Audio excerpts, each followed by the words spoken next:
So my name is Padre Gielan. I am the SEAI Sustainable Energy Community Mentor for Sligo. And I'm just going to give a very, very quick overview of the Sustainable Energy Community Programme for people who may not be familiar with it. A sustainable energy community is a community that works together to develop a sustainable energy system for the benefit of the community. They're aiming to be as energy efficient as possible, use renewable energy where feasible, and consider smart energy solutions. And it can be as small as a street or as large as a county or region. Some of the benefits of joining the Sustainable Energy Community Programme. Changing your energy use creates one of the biggest impacts for sustainability and the environment. You can achieve financial statements and reduce energy bills in the community by doing local energy projects. And community energy projects mean warmer, healthier homes and community buildings. And it improves the quality of life, especially for the most vulnerable in the community. And finally, just to show you that there are over 925 communities joined so far, and that's from June. So there's even more been joined since then. So I'm going to hand you over to John Tracy, who is the Climate Action Officer in Sligo County Council. Do you want to go ahead and share your screen, John, if you can? I'm just going to up here now, Padre.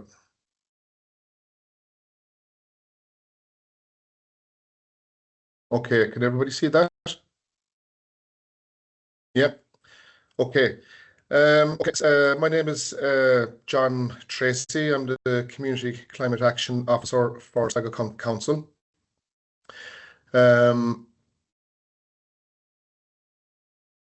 So just getting into the slides here, these are some of the projects that have been completed so far from the 23 to 24 Strand 1, Phase 1. You might have seen some of these. This is the living wall here in Queen Maeve, the Maeve Square. This is an LED lighting upgrade in a community hall.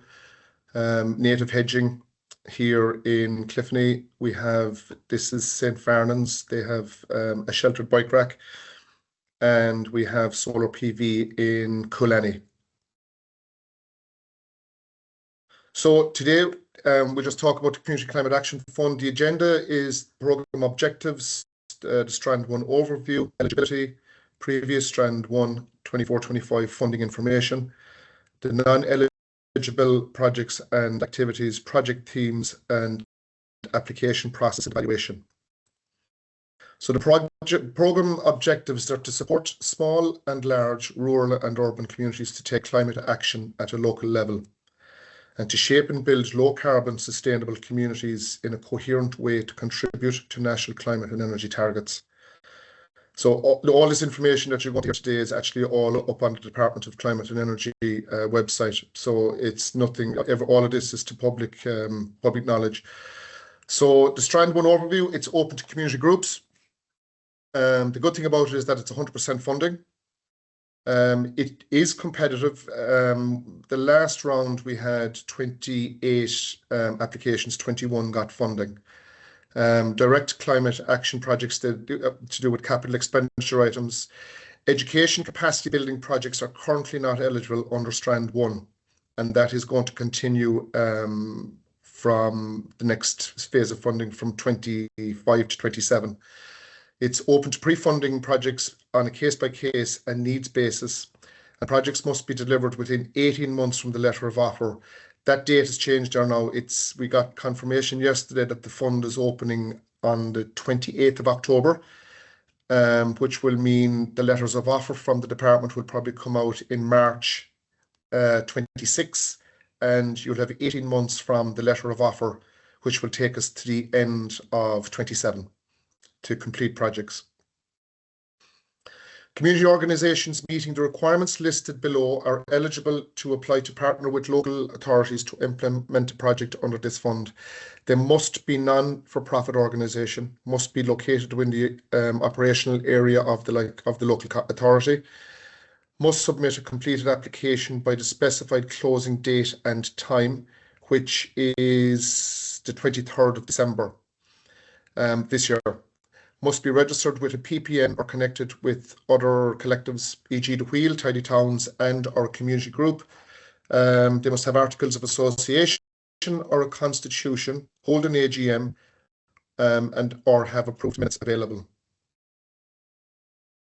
The project applied must be in line with the aim, purpose of the funding as set out in the relevant department documentation to be issued once launched. Only one application per organisation may be submitted for consideration. Projects proposed are encouraged to cut across several of the themes and be bundled together as part of a single application. So again, communities not eligible, private individuals, commercial undertakings, schools, national community and environmental organisations. So the previous strand one for 24-25, strand one for the whole of Ireland, 24 million was the fund. Sligo got 405,000 for community projects. We're still waiting for the department to come back to us on the funding, but we are looking at the 405,000 again for 26-27. So non-eligible projects and activities, this list is non-exhaustive. So you can see there are projects that are solely benefit an individual, teaching, staffing, travel and transport, equipment, generating projects, penalties, interest, bank interest charge, overheads, insurance, accommodation and subsistence, notional costs of the room hire within the applicant's own premises, legal fees, loan repayments and redundancy costs. So these are the 5 teams. Now, again, we are waiting on confirmation. These are the 5 teams that were eligible for funding in the last round, phase 1, strand 1. So you have your community energy, travel, food and waste, shopping and recycling, and local climate and environmental action. So travel, team 1, community energy. These projects aim to reduce the climate impact of buildings and communities by using less energy, utilising renewable energy and avoiding heat loss. This can include small community renewable energy projects. A lot of these are in the last round were solar, retrofitting community buildings, LED community lighting, community EV charging points. Again, the EV charging points, we're waiting on confirmation that again, because there is different sources of funding for that. So they might exclude that from this round of funding. We haven't got confirmation on that yet. Team 2 is the travel projects which contribute to emissions reductions related to travel. This can include reductions in carbon footprint in services, improving access to cycleways, cycle parking, EV charging points, and safer active travel routes to schools. Team 3 is the food waste, projects that reduce food waste, promote locally grown sourced food and food security. This can include developing community gardens, allotments, to promote local food production, food pledges from local businesses, food markets, community composting facilities. Team 4 is the shopping and recycling. So projects of interest under this team would increase the variety and number of recycling facilities in the local community. And initiatives aimed at reducing, reusing and recycling. This can include elimination of single-use plastic, community repair hubs, swap shops, water refilling stations, or single-use plastic elimination in businesses in communities. And 5 is local climate and environmental action. So we are interested in projects that take a holistic approach to managing the local environment. This can include mini forests, forest schools, dispersed orchards, community gardens, roof gardens, pollinator projects, and climate resilient projects. So the next step is obviously to discuss potential ideas with your community group. Contact the Community Climate Action Officer, which is myself, to discuss your project. And when the application window is open, all details will be added to Sligo County Council's Climate Action webpage and circulated through the PPN. The application process, we're kind of gone past the expression of interest, really. Like if you want, we can send out just a document there that we can send as opposed to going out online on 28th. The details of your group, organisation, who, what, where. Section 2 is project details, description of the project costs, procurement details, climate and environmental benefits of the project. 3 is the state aid questionnaire, determining if the funding proposal is state aid, conferring an advantage for those involved in economic activity. Could it distort competition and affect trade? If yes, list all other de minimis state and aid granted within the past 3 fiscal years. 4 is the authorization and statutory consent, ownership of the building, planning, consents for land, buildings for work required, and 5 is declaration. So again, your supporting documentation will be terms of reference, your constitution, AGM minutes, charitable status number, tax reference number, PPN registration number, and tax clearance access number. Partners will be letters of support, quotes. Now, minimum of 3 quotes for materials, equipments, and goods. We've noted that a lot of the contractors are being flooded with requests for quotations. They're very slow to come back. The department will accept 2 quotes, and if there is reasonable effort made to get a 3rd quotation, we will, and the department will accept that. Consent, permissions, confirmation of ownership of 5-year lease, planning, regulatory permissions, and rights of access. And again, de minimis self-declaration if the groups answered yes to state aid. So once the applications come in, there will be an evaluation process. So the projects will be evaluated against criteria listed and which support the programme objectives. The projects should work to achieve reasonable emission reductions, energy efficient improvements, and build capacity within local communities on climate action and maximise community gain. The evaluation criteria is relevance and impact, innovation and scalability, value for money, partnership approach, government arrangement, and achievability. So following evaluation, the local authority will try, insofar as practicable, that there is a variety in projects under each of the funding themes to achieve the overall programme objectives. Selected projects will be put forward to the department for approval. Just some of the examples of the projects that achieved funding in 24-25. Cliffany Celtic, which you saw on the first slide, native hedging, and they built a composting area. Tubacurry Development Company, solar panels and battery to the value of 20,000.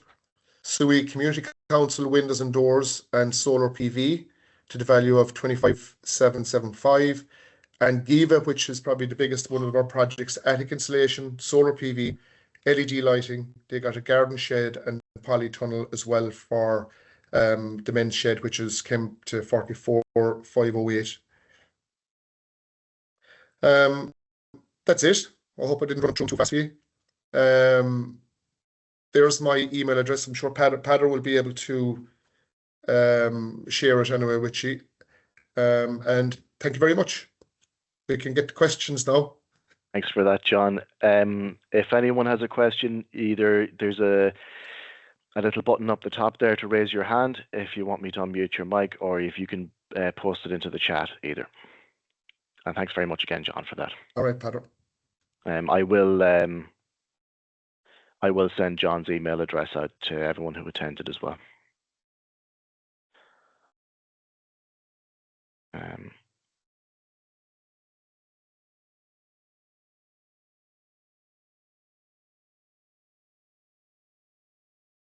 I see Joseph McDermott is typing in the chat.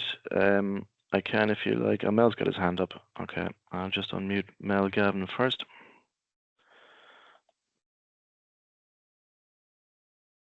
Go ahead, Mel. You're just muted as well, but your mic is unlocked. I was just going to say that Joseph had asked a question in the chat of what sort of questions can we ask about our specific cases. So that's all. Yeah, definitely. You can ask any of the previous community projects. It's public knowledge as well what funding they have got and for what. So by all means, if you want to ask the questions, we can try and answer them for you. Joseph, if you like, I've unlocked your mic. So if you want to speak, you can just unmute yourself and ask, or you can type it into the chat if you prefer.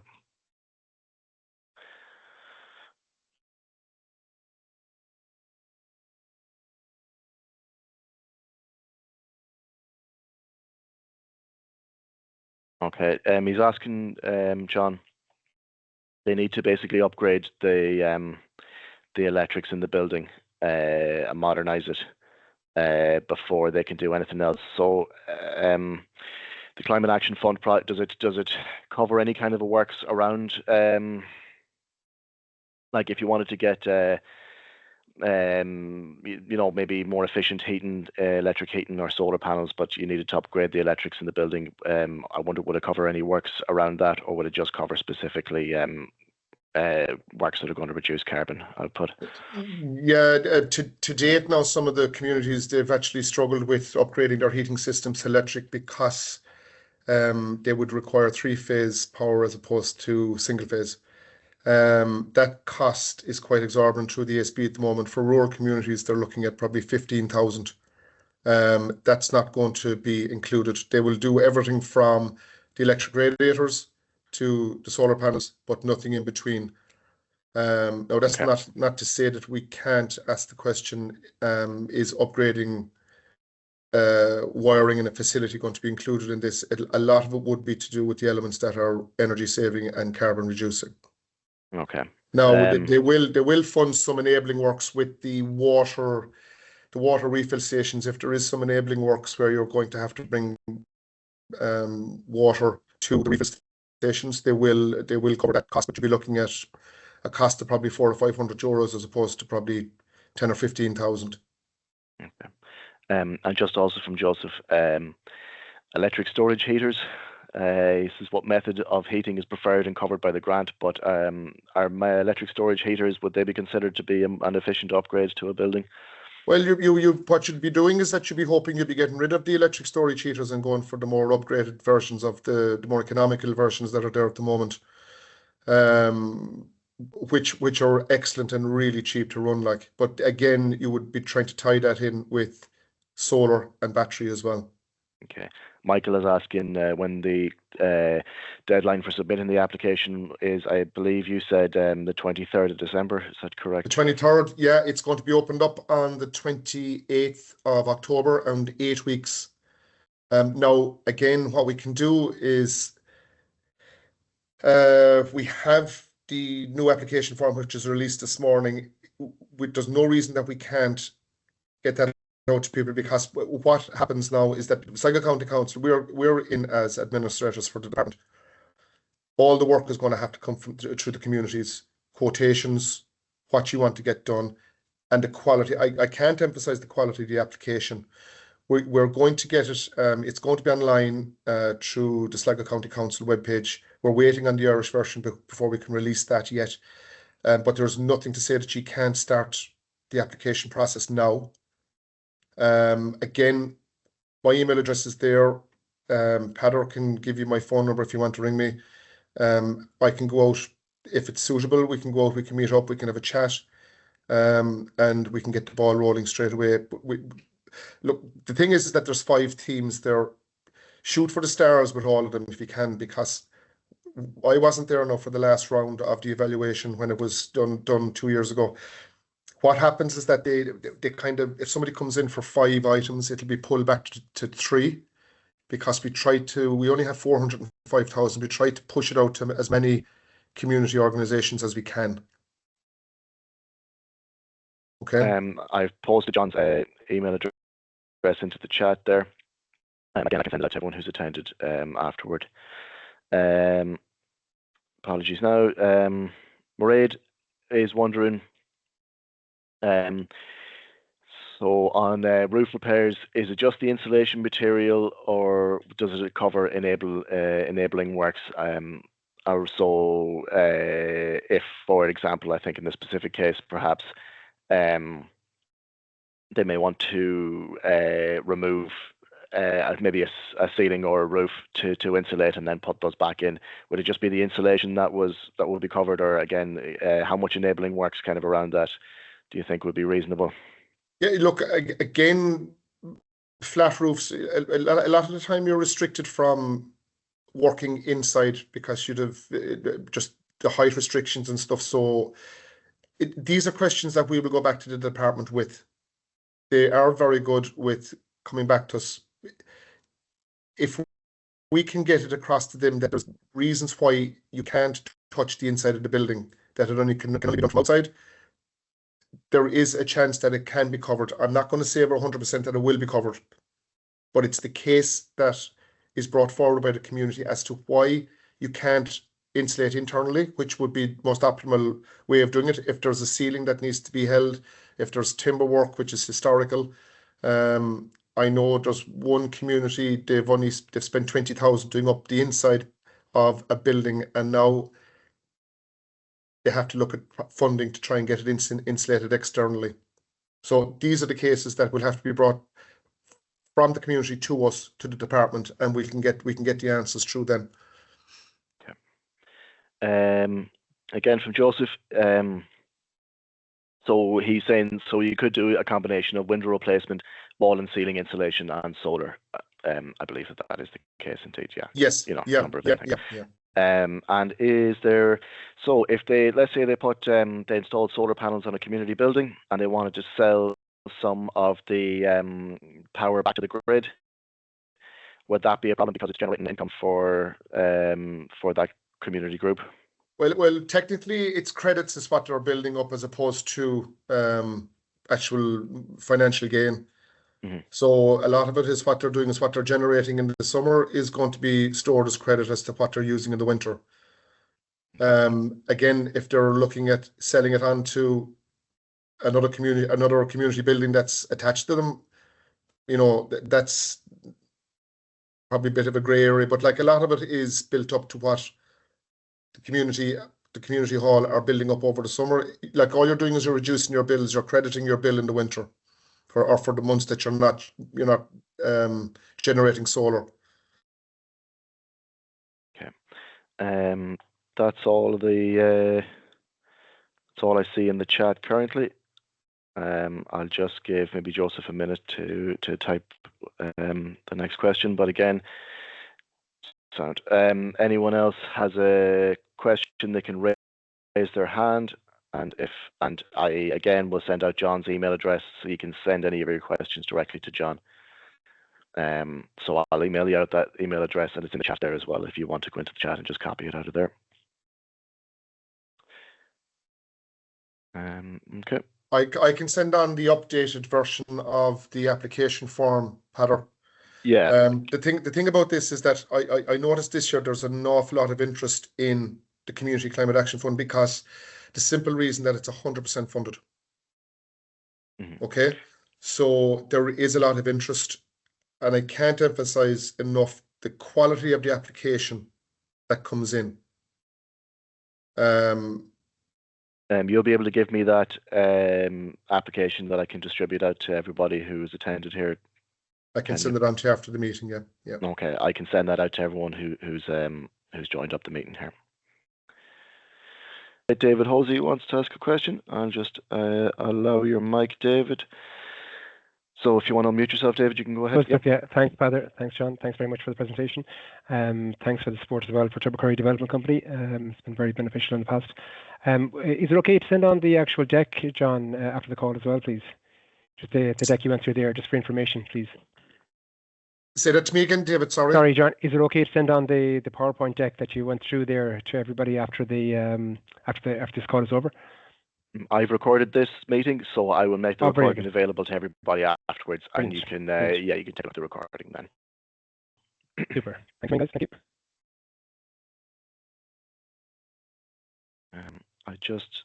I'm conscious Mairead is hoping to ask a question.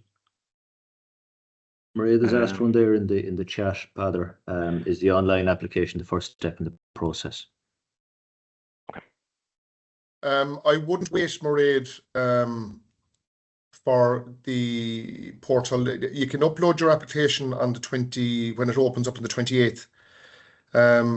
We are waiting on the Irish version from the department before we go public online with it. What we can do is that Padder is going to send it out to you anyway, the Word format.